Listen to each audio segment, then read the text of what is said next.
All right. So, hi everybody. My name is Crystal. I'm the founder and CEO of Group Hug. I'm here today with Emma. Shout out to Emma, who has been organizing all of our events. Thank you, Emma. Hey guys. It's a huge feat to put on so many webinars, so we're really grateful to have her on the team. And today we are talking all about community solar. What is it? How does it work? How do you actually get solar energy without having a rooftop? It's a really amazing kind of growing industry within solar. And to break it down for us, we have Steph Speirs of Solstice. Hey everyone, great to be here. So I'm just going to give everybody a quick intro of what Group Hug is, if this is your first webinar that you're attending, and then I'm going to hand it off to Steph. So at Group Hug Solar, we make ridiculously good-looking solar panels that are easy to use because renewable energy shouldn't be that complicated. That's like the whole mission of Group Hug. Our main product is a window solar charger. So it's a solar panel you can hang in the window. I had the idea to create this company because I live in an apartment in New York and I was really frustrated by the limited options of renewable energy that were available to me. So I decided to do something about it. I'm not going to talk all about Group Hug today because I want to get to Steph's presentation. If you're interested in learning more, you can go to grouphugsolar.com. We just started this programming of weekly events. So if you want to look at what events we had in the past and see what's coming up, go ahead to our website and click on events and you'll see all of the Zoom and YouTube links. And if you're interested in more daily solar content, from inspiration to artists to politics to even the Spice Girls, you can follow us at Group Hug Solar on Instagram, Facebook, and Twitter. I'm not on TikTok yet. I'm avoiding it for as long as I can. That will be next. And just a plug for next week. Next week, we're trying to cover all the facets of solar because we have customers that are in all walks of life, all geographics, all demographics, all different income levels. So if you're interested in rooftop solar, but you don't know how to get started, next week we have Adam Stein of Solar States in Philly, and he's going to be answering all of your questions about what it takes to get solar on your rooftop. And then this is a tease. Emma has been working on a solar gingerbread house contest. So it's not officially announced yet. We're just gauging interest. If you would want to build a gingerbread house with candy solar panels, please let us know in the chat. We're going to have different prizes for like the most creative houses where you can win a free window solar charger. And Emma is secretly a master gingerbread house builder. So she's also going to be your coach about how to do that. Okay, and now I'm actually just going to hand it off to Steph so that she can tell us all about community solar. So feel free to share your screen, Steph, and take it away. All right. Hey everyone. My name is Steph Speirs. I'm the co-founder and CEO of Solstice. We are a community solar company that connects households and businesses to local shared solar farms. And then we manage the whole customer experience for the life of the 25-year project with our software platform. And I am going to talk a little bit less about what Solstice does and just more about what community solar is and how it works, because most people in this country don't know what community solar is. And so much of our job is educating people on the market and the product. So community solar exists because of the juncture we're in the history of the world. So this is the cost curve of solar, and it's come down precipitously. It's come down even just in the last 10 years, 80%. And so 2017 was a big year. World Economic Forum, Lazard, and Bloomberg all said that solar is as cheap as fossil fuels in more than 30 countries. And they predicted in the next 10 years, it would get to be price parity everywhere.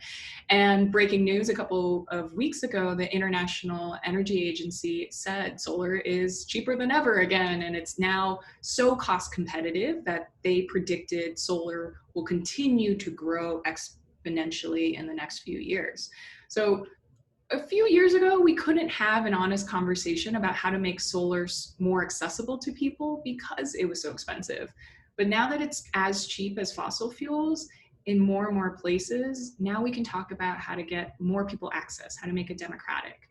And when we're talking about getting more people access, we have to be honest about the problem of rooftop solar. And if you can do rooftop solar, we tell people definitely do it. You're going to save a lot of money doing it.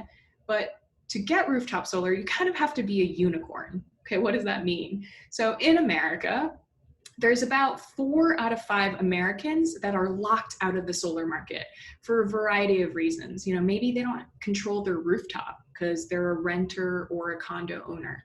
Or maybe there's a tree covering their roof, or the roof is facing the wrong way, or it's made out of the wrong materials, or it's flat. And maybe people don't have the money to install solar on their home. You know, it costs, depending on subsidies locally, it costs between $10,000 to $40,000 for people to install solar. And then if you want to get financing, you generally have to have a high FICO credit score to get solar. So when you combine all of these reasons, you can see why, oh, this is why so few people have access to solar, and why the work of Group Hug and organizations like Solstice are trying to change that problem. And so you have to be a unicorn to get rooftop solar. For everyone else, what's the solution? Well, a solution is community solar. And community solar essentially means you don't have to put solar on your own rooftop. You can buy a portion of a neighborhood shared solar farm, and that's how you switch to solar. And you can buy it or you can subscribe to it. Most of the programs in the country are subscription models, which means you're not paying anything up front. You're just paying for the power that's produced by your portion, and you pay for it at a guaranteed discount compared to what you were paying the utility. So to recap, you're not putting anything on your home, you're not paying anything up front, and you're guaranteed a discount on your utility bill compared to what you would have paid the utility. Well, this is a pretty amazing value proposition to people, especially right now during the hard times of COVID. Stats just came out a couple weeks ago that say that 20% of people in the country right now are not paying their utility bills on time because of the economic difficulties they're experiencing. So if we can get guaranteed savings to people and they don't have to pay anything and they don't have to put anything on their home, well, that's a pretty amazing deal for them. And in terms of the market, I'll talk a few slides about what the market looks like and how big this market is and how it's growing. And then I'll talk about any kind of the policy landscape, as well as what we've learned works for customers in community solar. So right now, this number comes from the SEIA, the solar organization, and they said that there is about 2 gigawatts of community solar that has been installed through the end of 2019. And when you think about it, this market didn't really exist commercially before 2015. But prior to 2015, you had really small projects across the country. Imagine small co-ops doing it in their communities, but it wasn't available commercially. And since that time, it's exploded. We're now at 2 gigawatts, and it's expected that we'll get another doubling that in just the next few years. And looking at more market numbers, the Department of Energy estimated that by 2020, the community solar industry would be about $16 billion. And that's the amount of money that would go to installing these facilities, like the installation costs, the amount of money invested into building community solar. And our estimate is that the DOE is right, that 2 gigawatts was about a $16 billion industry. And then Green Tech Media did a study that showed how quickly community solar would grow. And they found that by 2030, community solar is going to be an $80 billion to $120 billion industry. 80 billion was the conservative estimate. And so that tells you that community solar will continue to more than double each year. And the smaller circles you see here are the markets for the part of the puzzle that we work on, which is customer acquisition and management. So the whole customer experience, that market is about 1/8 of the overall market. And so in 2 billion by 2020 and then 10 billion by 2030. Another really important fact about community solar is you can't actually build community solar projects until you enroll the subscribers for it. So part of the financing doesn't come through until you show that we've fully enrolled the project. So the insight there is that you have to generate demand for these projects before they can be built. But if you generate demand quickly and at scale, you can make sure more solar gets built faster. So that's one way to get more clean energy in the world, is generate demand for community solar. And there are about 42 states in the country that have some sort of community solar project. About half the states, the orange states you see here, they've implemented legislation saying that people can benefit from solar. That's not on their own rooftop. They can benefit from shared solar. And then a bunch of other states are the blue states, and those are generally regulated states where the utility controls people's power, and people aren't in deregulated states where they can choose their power. And in those blue states, you have utilities leading pilots for community solar. So about half the states, you have actual legislation put into place saying people should benefit from solar even if it's not on their rooftop. And in the blue states, you have these utilities leading pilots for community solar. And speaking of utility growth and community— Steph, can I ask a question really quickly? Of course, yeah. Because I think that last slide was so interesting. Like, why, because there's such an opportunity, like, why won't every state allow community solar? Like, what are you guys seeing as the biggest, I guess, obstacles for that?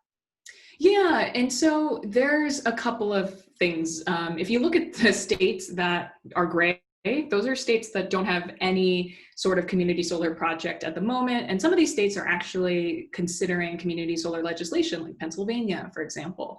But those states are generally states that have interests in traditional fossil fuels. So, you can see West Virginia and Pennsylvania, that's fracking and coal. Down by the Gulf area, you see oil states. And so kind of like any other implementation of solar legislation, rooftop solar or utility solar, you see states that are lagging behind if they have more interest in traditional fossil fuel. And so for the rest of the states, this map looks really different today than it did 5 years ago. So this map has been changing so quickly. When we first started on community solar in 2015, there were only a handful of states that had passed legislation for community solar. So this is just a snapshot to answer your question, Crystal, and it's changing rapidly. The other map that I would point people to have some context is the map of the number of states that have passed laws for 100% renewable or clean standards. So 2 years ago, only 2 states in the country had standards for 100% renewable or clean. Not surprisingly, Wow. they were Hawaii and California. Wow. Yeah. Thank you for answering that. And I feel like public policy plays such a role in energy. So everyone knows what's happening in less than 7 days. Make sure you vote. Yeah, really good reminder. Thank you, Crystal. And then just to finish that thought, 2 years ago, we had 2 states with 100% renewable or clean. Now we have 1 out of 3 Americans lives in a state with 100% renewable or clean standard. So just in 2 years, that's changed so quickly. And, community solar is changing rapidly and by the day as well. So very good reminder. Let's get out the vote. And utilities used to be really against community solar. And it kind of makes sense. The more people that switch to solar in general, the less revenues utilities see because people are opting for different suppliers of electricity and then getting their electricity differently. So you saw a lot of utility lobbying against community solar. And thankfully, in the last couple of years, we've seen that change a lot. Utilities are investing in solar and renewables in general and are starting community solar pilots. And in this chart, you can see the utility-led community solar as evidenced by the light blue. That's only growing and growing. And that will continue to be the case because utilities are realizing that they have to invest in renewables too. This chart, by the way, most of the charts I'm showing come from Green Tech Media. How do people hear about solar and why do they sign up for things like community solar? Well, Yale did this really interesting study about rooftop solar and how rooftop solar spreads. And they try to figure out, why do people sign up for solar? Is it because they're doing it for financial reasons? Is it because they're doing it for environmental reasons? Well, actually what they found was that the number one reason why people were signing up for solar, rooftop solar, was because they had a friend or a neighbor that switched to solar. So the insight here is that solar is contagious in personal networks. It spreads organically.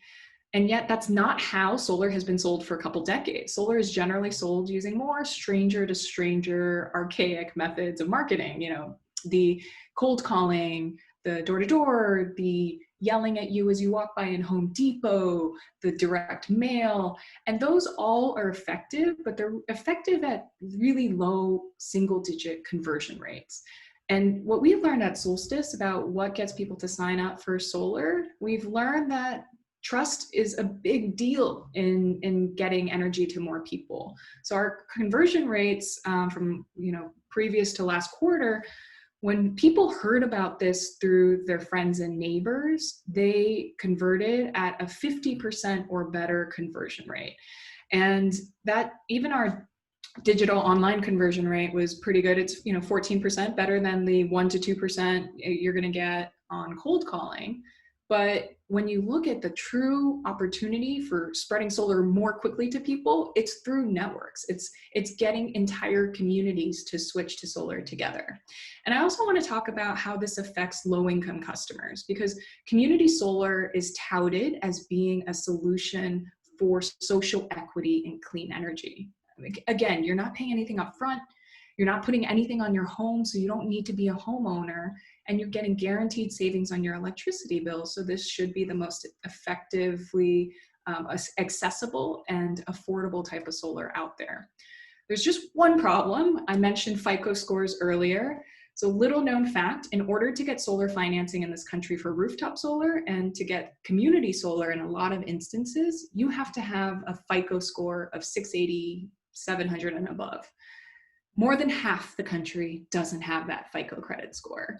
And so if we rely on FICO qualification to get people solar, we're not going to be as inclusive as we need to be. Crystal? 700 is crazy. Like 700 is crazy. I mean, we've been able to convince people to go lower down to 680, but it's still so high. And the crazy thing about it, Crystal, is that FICO doesn't measure your utility payment behavior. It doesn't measure whether you pay your rental bills on time. It doesn't measure whether you pay your cell phone bills on time. And so it really just measures your mortgage and credit cards. And you can have a huge mortgage. You can have a $500,000 mortgage, and your FICO credit score is going to be higher than someone who's paying their rental bill every month. Yeah. And I mean, it just sounds so crazy because I mean, I'm sure many people here are familiar with like the housing crash that happened, 10 years ago. And like you could buy a house easier than going solar potentially, which is just, it sounds so ridiculous. And like, why is it that they require such a high credit score? Do you know? When we talk about the inclusion of low-income populations in solar projects and the financiers' preferences for the most creditworthy customers, what we're essentially talking about is risk, right? The developers and financiers want the most creditworthy customers because they're worried that they're going to lose money on the project because someone's not going to pay their bill. They're worried that people are going to default on their bill. And that makes more sense for something like rooftop solar, because with rooftop solar, if someone doesn't pay their bill and you're left with a stranded asset on their roof that you cannot get back, it doesn't make as much sense for community solar for two reasons. Community solar is cheaper than your utility bill, and you're not dealing with a stranded asset. If someone stops paying their bill, then we can just swap them out of the project, so it's not a burden on them anymore, and they can just swap someone new in. So this is a vestige of archaic financing, and sometimes financing needs to modernize, and we're at that moment right now. Yeah, totally. Thank you.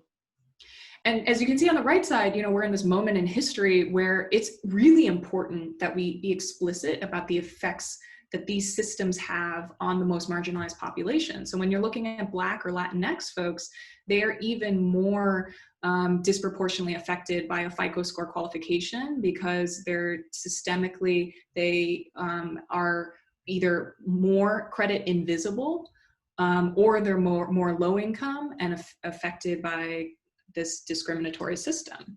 And so much of why we exist as a company is to get solar to more underserved populations. And so this is one of our customers, JOAN from New York, and she didn't even know that she could get clean energy because she lived in an apartment. She's not a homeowner. She is a tenant, and she just assumed that the only way she could get it is if her landlord wanted it.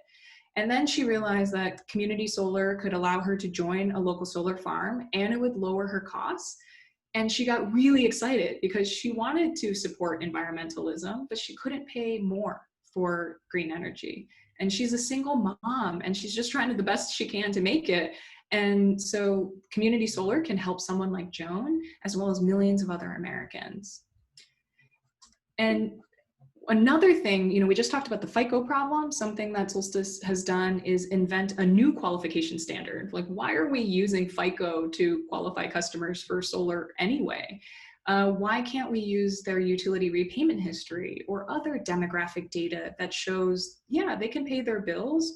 Let's get them in the project. Let's get the green benefits to them too.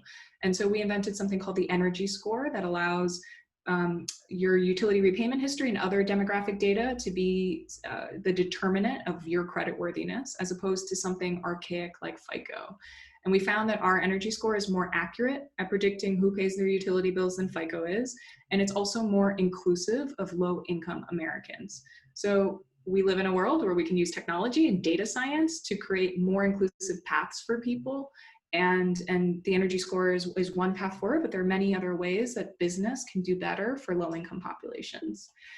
And so I'll just end here with one of our solar farms that we helped fill. This one was developed by the developer Blue Wave, and it's on this former landfill.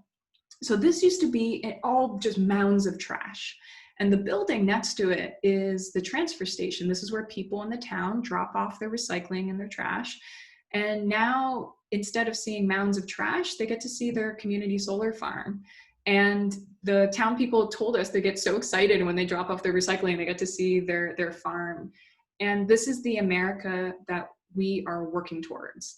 And Group Hug is working towards too. It's just an America where more people can get solar power, regardless of your rooftop, regardless of your income, or regardless of other markers of privilege like your FICO credit score. And we can get there. This is very much within our grasp.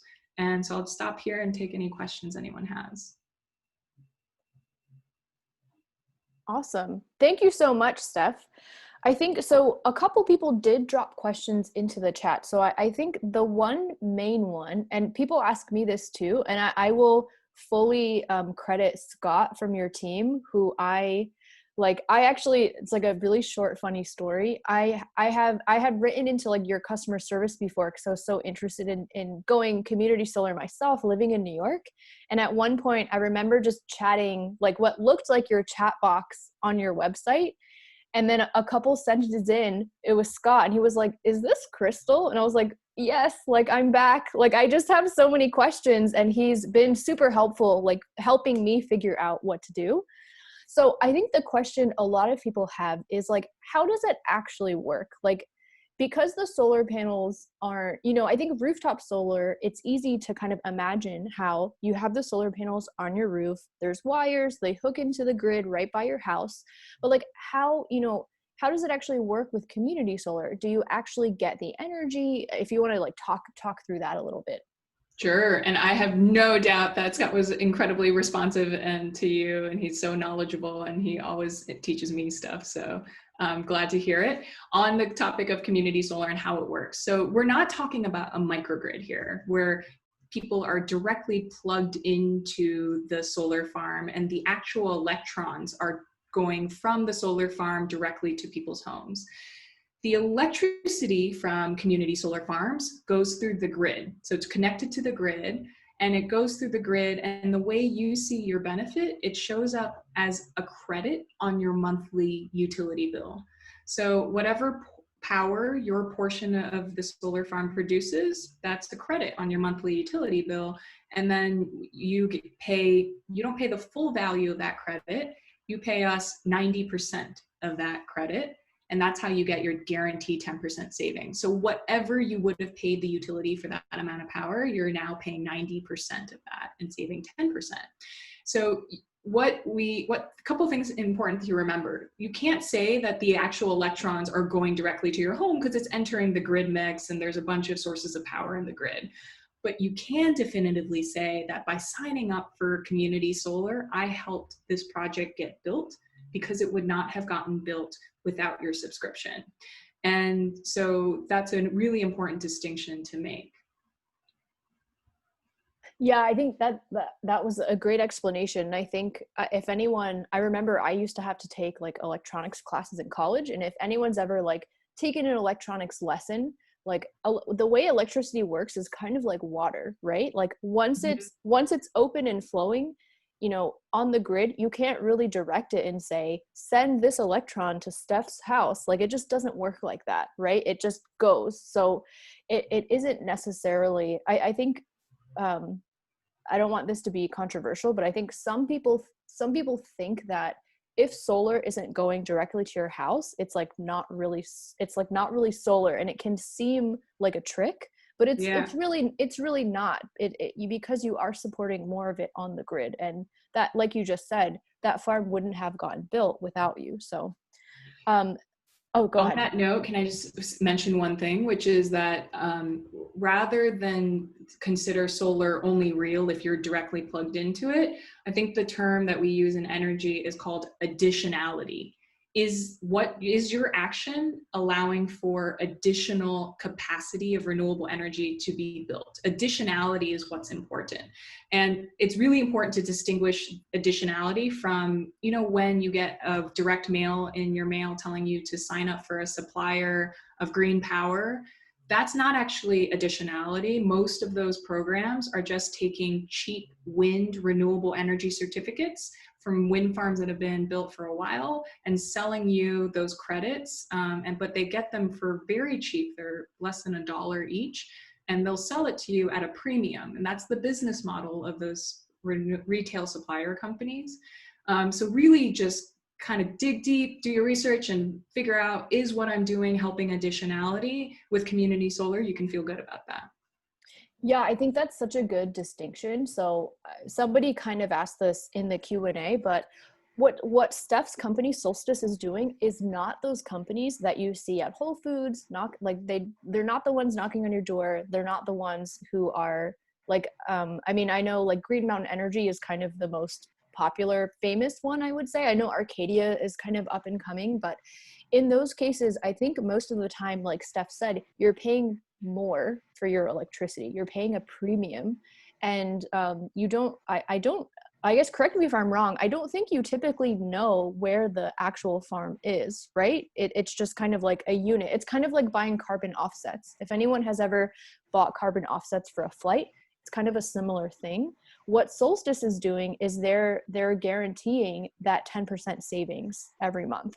And is it, Steph, is it like locked in 10%, or is there a possibility that will change? No, it's basically, so take a step back. How do we know how much solar to give you? How do we know what portion of the solar farm to allocate to you? Well, you tell us how much electricity you use by either giving us access to your utility account or sending us a copy of your bill. And from that, we can determine, okay, Crystal uses this much electricity. I'm going to give her a portion of the shared solar farm that's approximately equal to how much electricity she uses.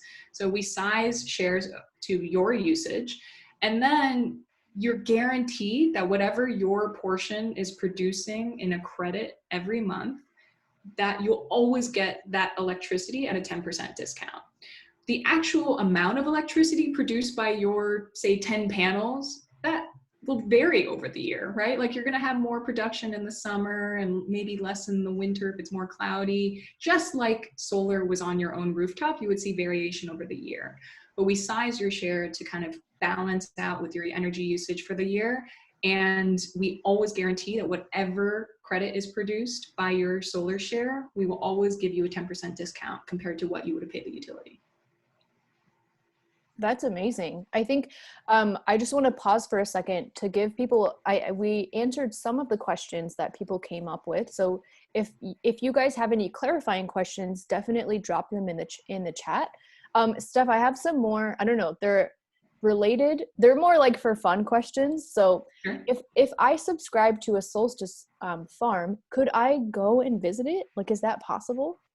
Yeah, so we have set up kind of groundbreaking events for people in the past with solar farms when they get electrified. Right now, we're minimizing events, really Totally. sadly, given COVID, but we definitely share updates about the farm with our customers. Like, look at this, the racking is up, and we'll send a picture. Or now the panels just got installed, and it'll be electrified soon. So we're constantly telling customers more about the progress of the solar farm as well. Yeah, I love that so much. It reminds me of how you can do those programs where you can like sponsor a farm overseas or like buy like Heifer International. Like if I had a piece of a solar farm, I would absolutely want like a framed picture like in my house to be like, this is my baby solar farm. Totally. Like I made it. I think that would be so cool and like such a great conversation piece that like a piece of it is there. And I think, I think part of, obviously I live in an apartment, so I can't do rooftop, but I think part of rooftop sometimes is ego, right? Like you want to show it off and like be proud that you're doing it. And I love that you guys share that with people. Yeah, and to solve climate change, we need all the solutions. We need rooftop, we need community solar, we need utility scale solar. And I never want to pretend like community solar is the silver bullet that's going to solve all our climate and inequity problems, but it's a really important part of the solution set. And to your point, we need it all. Yeah, absolutely. Yeah, absolutely. Tom just asked a question in the chat. He asked if Solstice's work intersects with the Climate Mobilization Act in New York. So there's actually a lot of work we're doing directly with the city. We've been active. We have a lot of contact and engagement with NYSERDA. The New York City Housing Authority also selected us and our teammates to do the first community solar projects on public housing in New York City. So on NYCHA Wow. housing, there will be some community solar. Unfortunately, the construction has been a bit delayed with COVID, but Right. hopefully soon we'll be able to start construction on the projects. And the projects total about 2 megawatts of capacity, which is around 300 to 400 households getting clean energy. And what's really cool about it is 25% of that project will go to low income customers. And so and then the other element of it is the jobs that are created by the solar project are local jobs that are from low income communities. So from a workforce development aspect, from a kind of public-private partnership aspect, that's an example of kind of the work that we're doing with the state of New York and the city of New York to hasten the spread of community solar. And generally speaking, Tom, when it comes to states and their policies around community solar, what we're seeing in terms of trends is that more and more states are passing community solar laws. More and more states are saying we have to pass laws that affect low-income customers, like pass adders or pass subsidies that allow for low-income participation. And then the other cool thing that's happened in New York that's spreading throughout the rest of the country is the idea of the green bank. New York has had a green bank for several years, a bank that finances clean energy and renewable projects and isn't, profit maximizing in the way that a lot of other banks are. That's an important policy trend that we're seeing across the country as well. Amazing. And maybe we still have a couple minutes, so definitely drop any questions in the chat if you're with us. And then Steph, one kind of very basic question: how did you get into energy? Like, did you work on it in school, or like how did you get into solar? I was a latecomer to the energy environmental field. I actually, right out of school, I was studying international development and economics, and I had a career in policy making in government. So first I worked on the Obama campaign, the first one, for a couple years, and then I worked in the Obama administration, specifically on Middle East policy. And so I was traveling in the Middle East, and obviously it's very sunny in the Middle East, and you see firsthand the horrible effects of our addiction to oil and the geopolitics of oil. And so nothing will make you love renewables like working in the Middle East on things like energy policy. So I left what I thought was my dream job at the time, and I did an internship at a renewable energy company. Then I worked for a solar company in India. And that kind of brought us back to the US with solar and Solstice. We wanted to just figure out a way to get more Americans access to solar in our backyards. Yeah, that's amazing. I feel like I have to ask, did you actually get to meet Obama and like work Yeah. with him? Yeah, so part of the job at the Middle East policy job was at the White House, and so your job is to coordinate all the different agencies in creating policy. So you have to Oh, get wow. DoD and CIA and state and Treasury and USAID to all agree on policy, which is a fun job. And the second part of your job is anytime the president or the national security advisor does anything on your portfolio, you have to brief them and interact with them, or sometimes travel with them. So did a little bit of that. It's not like we were hanging out on a day-to-day basis, but he is as good a person as you would think he is. That's amazing. And there are still solar panels on the White House, right? I think. I don't think they actually ended up doing things like in the classic bureaucracy. I'm not sure if they got that done. Like Jimmy Carter did it like 40 years ago, and then I don't know if they ended up getting updated and everything. Oh, Yeah, I'm pretty sure they were removed. oh I think I've no, seen in the chat someone said that they were Bethany. removed. Yeah, Bethany We'll said get they them were. back. We'll get them back. Yes. So, Steph, to wrap things up, a couple people just wrote in the chat like, how can they help Solstice? I saw Maria just wrote that, you know, she checked Solstice while the webinar was going, but they're not in her area yet. Like, what can she do, and what are your expansion plans? Yeah, so we've been operating 25 projects throughout the Northeast, and we've been approached with projects in different states, including Illinois, Hawaii, Maryland, New Jersey, Maine, that we're assessing right now. We're definitely expanding to Illinois in the next few months. And so that I would ask anyone who's interested in getting involved, go on to our website, solstice.us, and fill out our Go Solar form. And essentially, when there's a project available in your area, we'll let you know. And if you're interested in being an ambassador for community solar and educating people around you about community solar, reach out to us too, because essentially, we need to get more states to pass laws that allow for community solar. We need to ensure that utilities feel the pressure to do community solar pilots. And so even if a project is not available in your area because of regulatory reasons, like, let's get you involved and engaged to try to make this happen in your neighborhood too. Great. Thank you so much. And for everybody that joined, we are going to send you a follow-up email with all of these links that Steph just mentioned so that you can sign up for community solar. Steph, thank you so much for lending your time. I feel like I definitely learned a few things. Hopefully everybody did. Hopefully everyone did too. Yeah, I thought it was so interesting. And you really touched on a lot of different aspects of policy and how it can affect your life in so many different ways. So thank you. Yeah, no, so happy to be with you all. I'm so glad that you are educating everyone on solar, and happy to be part of the journey. Yes, maybe my last note will be, it's very rare to meet another female founder of color in the solar industry. So there's two of us here in one call. Yeah.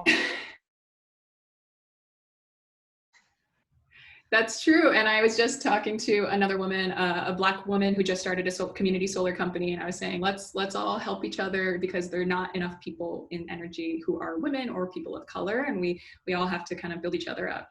Yeah, absolutely. Absolutely. Cool. Well, thank you everybody for listening. This will be put on YouTube within the next day. So in case you missed it, you'll get to watch it again. And thank you, Steph, again. Thank you, Emma, for setting it up. If anybody has ideas for future webinars or questions about solar that they can't figure out, feel free to drop them in the chat, or we'll follow up with you on an email. Have a great night, everyone. Have a good night, everyone. Good to see you.